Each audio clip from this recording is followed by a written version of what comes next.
Hi, I'm constitutional attorney Catherine Henry, and this is just the reminder that tomorrow at noon on Tuesday, we're going live on our Facebook and Rumble channels to do our Restore Freedom Weekly episode. This will be week number 11 of Restore Freedom Weekly, and this week's topic is kind of a popular debate right now.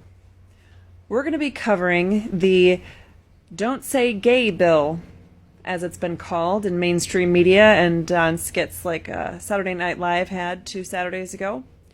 So, what does the bill actually say? What does it do?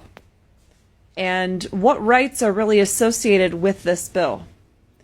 It's a hot topic, and it's definitely something that we all need to be informed on before we actually go sharing our opinions about it. So, join me tomorrow at noon Eastern Standard Time on Tuesday on our Rumble channel or on our Facebook channel. We'll be live having a very informative discussion on what has been dubbed as the Do Not Say Gay bill by the mainstream media and the likes of Saturday Night Live hosts. So hopefully we will see you tomorrow, and we look forward to informing you about it then.